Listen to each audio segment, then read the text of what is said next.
You ever find yourself asking the question of why we send billions of dollars to Israel? Do you know that you'll be called an anti-Semite for even asking that question? Happy Halloween, America. I'm just going to delve right into it. The recent controversy about Tucker Carlson interviewing Nick Fuentas. Of course, anybody with a brain could see that this is going to cause an uproar amongst the kosher right, amongst the pro-Israeli crowd of MAGA.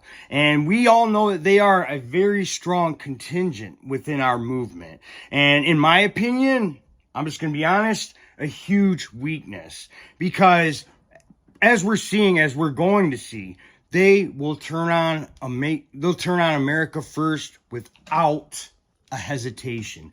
They will turn on the right wing without a hesitation. They will become happy stooges of the left or controllers of the left or an ally in some way on a moment's notice. In 1 second, they will flip and they will become our most ardent and severe enemies. Now, I'm not saying everyone who supports Israel is a bad person or I don't welcome them in the movement. My whole point is that this is a very huge issue that we need to deal with. And it is going to cause a lot of uproar, a lot of tumult, a lot of upheaval.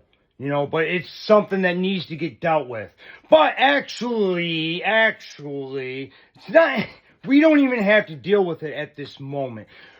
I'm saying in these upcoming midterms, we probably need to try to keep the peace, people. We probably shouldn't destroy each other because we need to cement our power. We need to cement our reforms before it's too late. Because, let's go back to Nick Fuentas, right?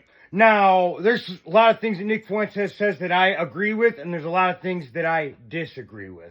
One of the main contentions I have with Nick Fuentas is his that he advocated for people not to vote for Trump.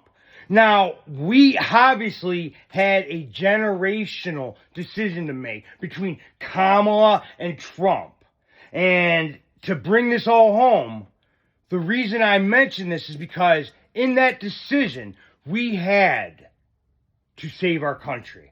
This is where I differ from Nick so much, because even if you differ with Trump so vehemently as he does, as I do, as many people do, like Tucker Carlson on the right, to do with his Israel policies, you can't be a one-issue voter, guys.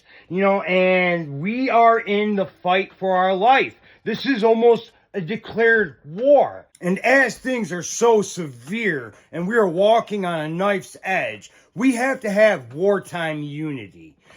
Man, this is such a complicated issue because then it becomes an issue of, well, if you don't address it now, when are you ever going to address it? And there is the fact that we are almost always on a wartime footing. We're always on the precipice of disaster, of collapse with these Democrats because they are always there waiting in the wings to enact their draconian mass migration and their other ridiculous policies that are meant to destroy this country and to usher in the communist revolution, the globalist revolution, whatever it is. So, yeah, there's that conflict between, do we address it now? If we don't address it now, when will we ever have the right moment to address it? This issue is so convoluted that we have camps within camps within camps. We can start with pro-Israel aid, anti-Israel aid. Then let's go to the anti-Israel aid crowd. Then you can break it further into, well, do we cut off aid completely or do we taper it off?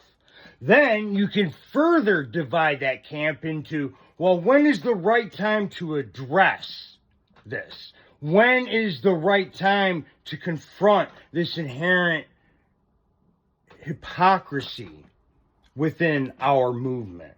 But the pro-Israeli aid camp would disagree with that entire line of thought.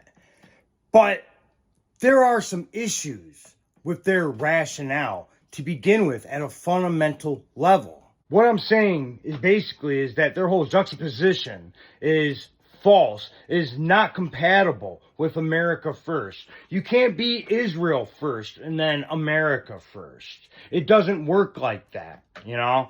But I'm not trying to advocate for like a civil war within the Republican Party, within MAGA. You know, that's the last thing I want. This is the biggest headache I think that I've ever had to deal with. This is the biggest paradox that's within Make America Great Again.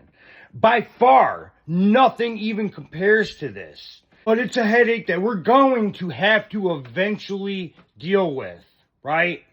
It's unavoidable. But you know what? This was all brought to a head by the fact that the most vocal of the pro-Israel crowd within our movement has a tendency to call people who disagree with them anti-Semites. And I'm sure I'm going to be called an anti-Semite for even voicing these opinions. For even asking questions, you get called an anti-Semite. It basically is the exact same strategy that the left uses in calling everybody they disagree with a racist. So it's a childish tactic that's overutilized and has really taken the bite out of the word anti-Semite. Just like the leftist overuse of the word Nazi has taken the bite out of Nazi. So basically, yeah, we're at an inflection point, America, MAGA. We have people within our movement who are trying to cancel people like Tucker Carlson, who have canceled people like Nick Fuentas. Many like conservative podcasters, conservative influencers, conservative debaters will openly debate communists, will openly debate Satanists, really the worst people in the world, and yet they won't debate people that are critical of Israel. Does that tell you something? That should say it all. That is a fatal flaw in their entire logic. But anyways, I could go on about this forever, you know, and I could say it more eloquently. I could cover more of the points and counter arguments. This issue could go on infinitely. You know, like I could sit here and make 20, 30 hours of videos. The fact remains, the bottom line remains that these people like Mark Levine, Ben Shapiro, they do not have the right to determine what we listen to or watch. And how dare they try to act like they're conservatives when they employ the very same tactics that the left employs by calling everyone that they disagree with or everyone that differs on points of policy as anti-Semites, as racists, as Nazis. You sound exactly like the leftoids.